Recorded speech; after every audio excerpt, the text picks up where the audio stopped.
ایک رب پہ رکھو تم بھروسہ، چھوڑ دو سارے درار کا چوچا۔ ایک رب پہ رکھو تم بھروسہ، چھوڑ دو سارے درار کا چوچا۔ جو مقدر میں ہوگا تمہارا، جو مقدر میں ہوگا تمہارا، کیا نہیں رب کے در سے ملے گا۔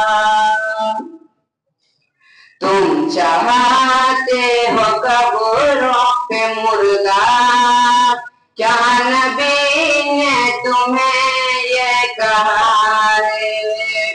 تم چاہتے ہو قبروں پہ مردہ، تم چاہتے ہو قبروں پہ مردہ، کیا نبی نے تمہیں یہ کہا ہے؟ چھوڑ دو یہ عمل مشرکانہ، چھوڑ دو یہ عمل مشرکانہ، ورنہ محشر میں رونا پڑے گا۔ مساکین وہ افراد ہیں جو فقراء سے بھی زیادہ محتاج ہوں لیکن سوال کرنے سے گریز کرتے ہوں۔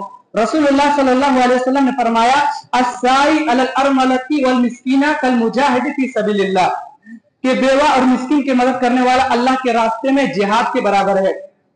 امام قرطبی لکھتے ہیں کہ مسکین وہ ہے جو ظاہری طور پر غنی دکھائی دے لیکن حقیقت میں محتاج ہوں۔ اور عاملین، تیسری چیز ہے عاملین۔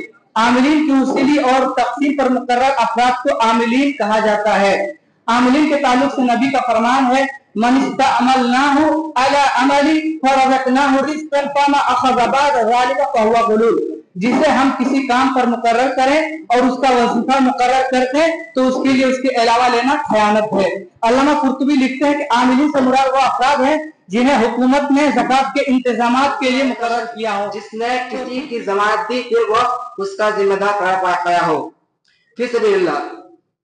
اس مصرف میں صرف ایسے تمام افراد شامل ہے جو دنیا میں غلبہ اسلام کے لیے کسی بھی طریقے سے جہاد و قتال کے عمل میں مصروف ہے۔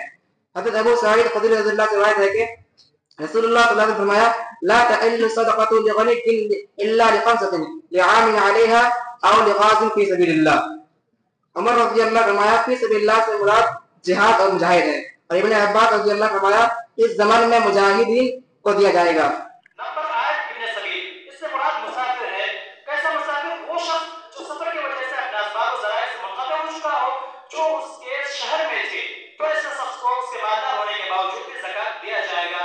ایک سوال، کیا مصارف زکوٰۃ صرف 8 ہی ہیں؟ واضح ہے مصارف زکوٰۃ کو بیان کرنے کی ذمہ داری خود اللہ رب العالمین نے لے رکھی ہے اور پھر 8 مصارف کو یک کے بعد دیگر بیان کر دیا ہے۔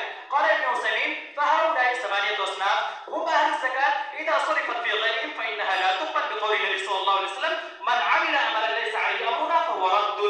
زکوٰۃ کے مصارف توقیفی ہیں۔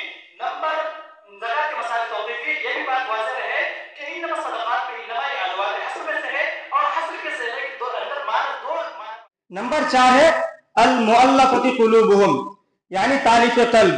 اس سے مراد ایک تو وہ کافر ہے جو کچھ اسلام کی طرف مائل ہو اور امید ہے کہ اسے دینے پر اسلام قبول کر لے گا۔ دوسرا وہ نامسلم افراد ہے جن کو اسلام پر مضبوطی سے قائم رکھنے کے لیے امداد کی ضرورت ہو۔ تیسرا وہ لوگ ہیں جن کو مال دینے سے امید ہو کہ اپنے علاقے کے لوگوں کو اسلام کے ماننے والوں پر حملہ آور ہونے سے روکیں گے۔ بعض نبی کریم صلی اللہ علیہ وسلم نے بھی تاریخ قلب کے لیے بعض حضرات کو مال دیا تھا، جس کا تذکرہ صحیح بخاری حدیث نمبر 4351 میں مذکور ہے۔ نمبر 5 ہے الرقاب۔ یہ رقاب رقبتن کی جمع ہے، معنی ہے غلام، لیکن اس سلسلے میں کافی اختلاف ہے کہ آیت میں موجود کیسا غلام مراد ہے، مکاتب غلام مراد ہے یا غیر مکاتب۔ واضح رہے کہ درست اور صحیح قول یہ ہے کہ اس آیت میں موجود رقاب سے مکاتب اور غیر مکاتب تمام قسم کے غلام مراد ہیں، اور غلام کو زکوٰۃ میں سے اتنی رقم دی جائے گی جس سے وہ آزاد ہو جائے۔ صفوان بن امیہ کہتے ہیں کہ اللہ کی قسم، اللہ کے رسول مجھے جو کچھ دیا اس وقت وہ مجھے سب سے زیادہ مقبول رکھتے تھے، پھر آپ نے مجھے برابر عطا کرتے رہے یہاں تک کہ آپ میرے نزدیک سب سے زیادہ محبوب۔ وَضُرِبَتْ عَلَيْهِمُ الْمَسْكَنَةُ،